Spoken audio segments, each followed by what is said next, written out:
It's past midnight in Cairo, and we've just departed from the Cairo International Airport, heading out of Heliopolis to our hotel for the night.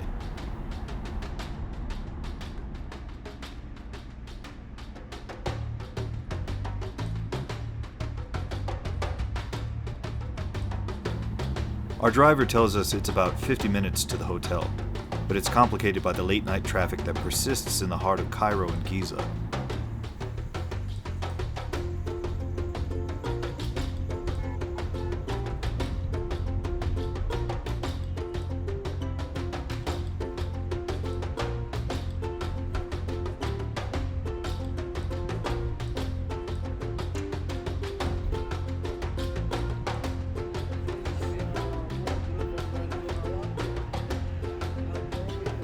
We're surrounded by residential blocks, businesses, and lights everywhere. Although it's the middle of the night, everything street level is illuminated brightly.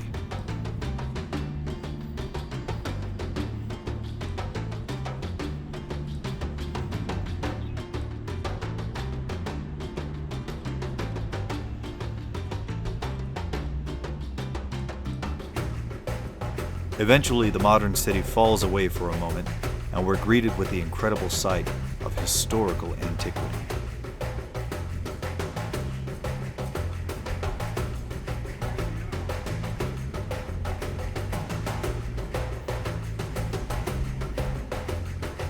From our hotel balcony, we can see the pyramids of Giza, lit by floodlights in the dark, waiting for us to visit. But it's late, we're exhausted, and it's time to sleep.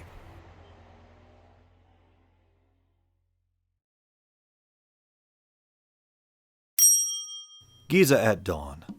The pyramids catch the morning sun on their eastern faces, and we catch a taxi to meet with the rest of our tour group to prepare for our trip to the Giza Necropolis complex.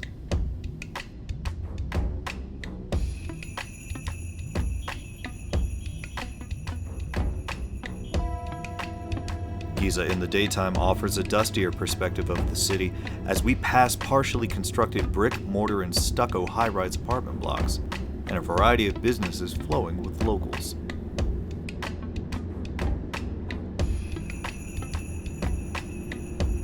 The Greater Cairo metropolitan area, which encompasses the Cairo, Giza, and Caliubia governorates, has an estimated population of 22 million people, and it feels like everyone has a place to be, all at the same time.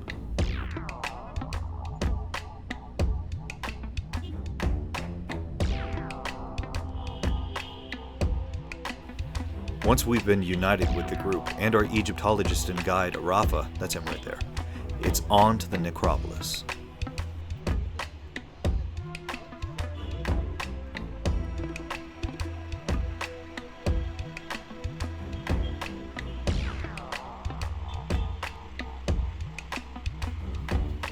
You may have noticed at this point in the video that we've been doing a lot of driving. And you would be right.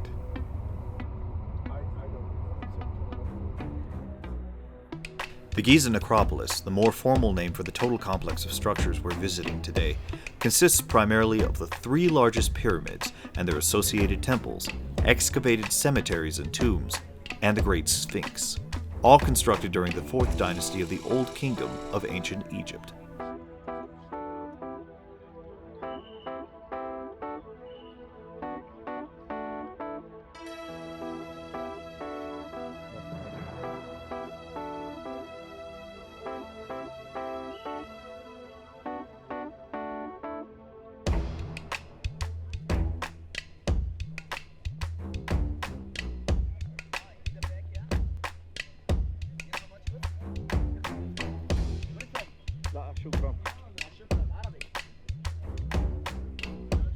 The first, and perhaps most famous pyramid we see, is the Great Pyramid, also known as the Great Pyramid of Giza or the Pyramid of Khufu.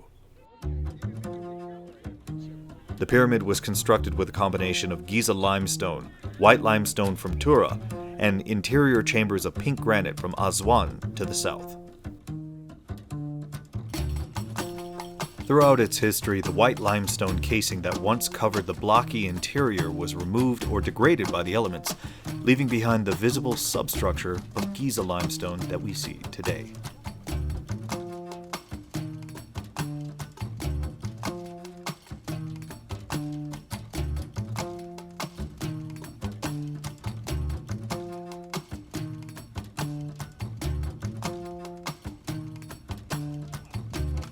Accompanying the Pyramid of Khufu is my finger, which ruined an otherwise great transition to the Pyramid of Khafre, similarly constructed of limestones and granite.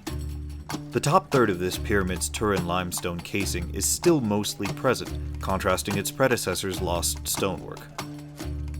An interesting aspect of this pyramid is the glyphic pictographs carved into the pink granite of its lower casing, along with other graffiti etched into the stone by Roman, Greek, and other invaders throughout history.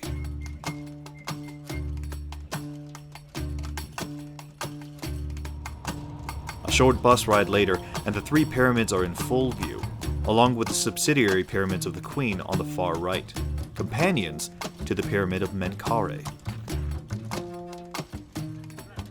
which is where we're headed next, coincidentally enough.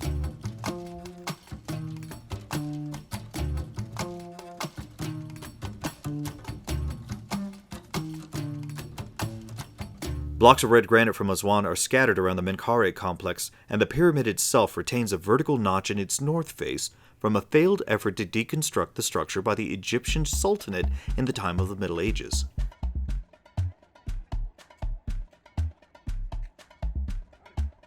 The granite blocks you see here were cut from quarries in Aswan, some 800 kilometers away in South Egypt, and floated up the length of the Nile River. For perspective, each of these blocks individually weighs hundreds of pounds, so you have to appreciate the effort it took to move hundreds of thousands, if not millions of pounds of granite alone, from South to North Egypt.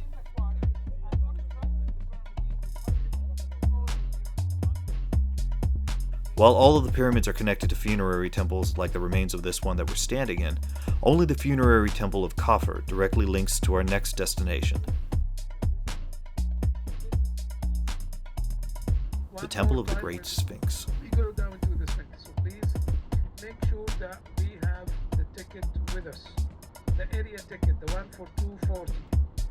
Giza Plateau or the Pyramids area. 240, this is the price on it. 240 feet long and comprised of limestone, the Sphinx is believed to have originated during Khafre's reign within the 4th dynasty, primarily due to the similarities shared in statues bearing Khafre's visage and the Sphinx's own face.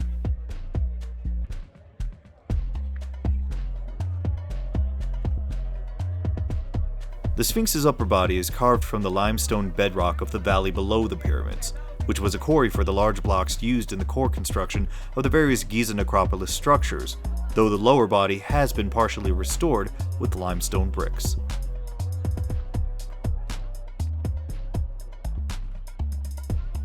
Though many of the artifacts and discoveries within the Giza necropolis complex have been lost to looting throughout history, some of them have been collected in places like the Egyptian Museum of Cairo.